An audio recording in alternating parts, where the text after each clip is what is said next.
नमस्कार दोस्तों, स्वागत है आपका मेरे चैनल गृहलक्ष्मी में। आज हम जानेंगे कार्तिक मास महात्म्य कथा अध्याय 2।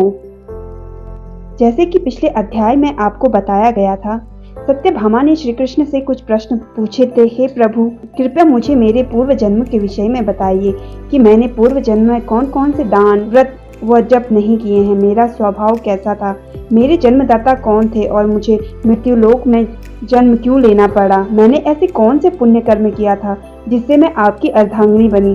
भगवान श्री कृष्ण आगे बोले, हे प्रिय, जब गुणवती को राक्षस द्वारा अपने पति एवं पिता के मारे जाने का समाचार मिला तो वह विलाप करने लगी।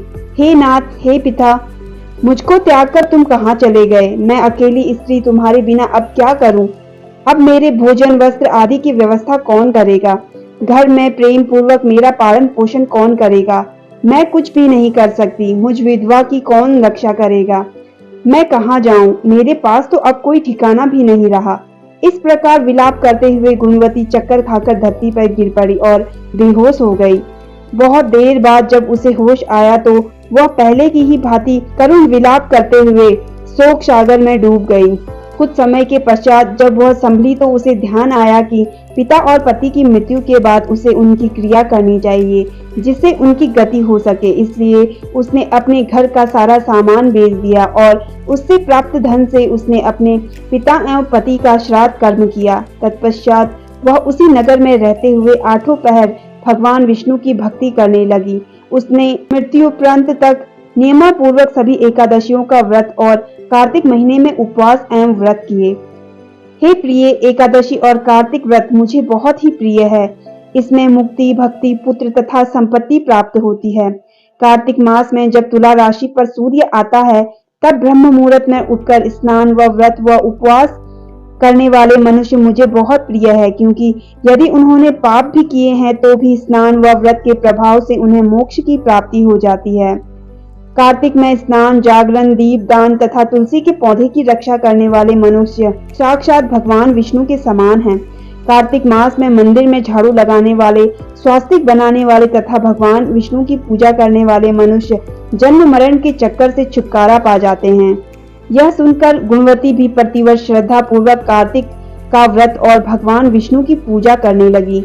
हे प्रिय, एक बार उसे ज्वर हो गया और वह बहुत कमजोर भी हो गई। फिर भी वह किसी प्रकार गंगा स्नान के लिए चली गई। गंगा तक तो वह पहुंच गई, परंतु शीत के कारण वह बुरी तरह से कांप रही थी। इस कारण वह स्थिर हो गई। तब मेरे दूत उसे मेरे धाम में ले आए।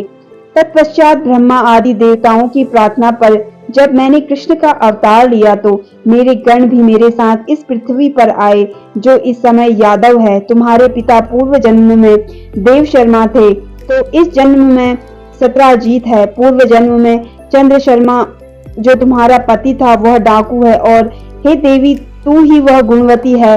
कार्तिक व्रत के प्रभाव के कारण ही तू मेरी अर्धांगिनी हुई है। पूर्व जन्म में तुमने मेरे मंदिर के द्वार पर तुलसी का पौधा लगाया था। इस समय वह तेरे महलों के आंगन में कल्प वृक्ष के रूप में विद्यमान है। उस जन्म में जो तुमने दीप दान किया था उसी कारण तुम्हारी देह इतनी सुंदर है और तुम्हारे घर में साक्षात लक्ष्मी का वास है।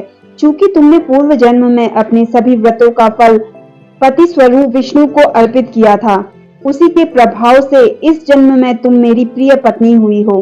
पूर्व जन्म में तुमने नियमपूर्वक जो कार्तिक मास का व्रत किया था उसी के कारण मेरा और तुम्हारा कभी वियोग नहीं होगा।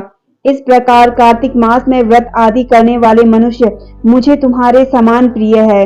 दूसरे जप, तप, यज्ञ, दान आदि करने से प्राप्त फल कार्तिक मास में किए गए व्रत के फल से बहुत थोड़ा होता है, अर्थात कार्तिक मास के व्रतों का 16वां भाग भी नहीं होता है। इस प्रकार सत्यभामा भगवान श्री कृष्ण के मुख से अपने पूर्व जन्म के पुण्य का प्रभाव सुनकर बहुत प्रसन्न होती है। तो दोस्तों, कैसी लगी आपको मेरी ये जानकारी? कमेंट करके जरूर बताइए और अगर आप मेरे चैनल पर नए हैं तो मेरे चैनल को सब्सक्राइब कर लीजिए। धन्यवाद।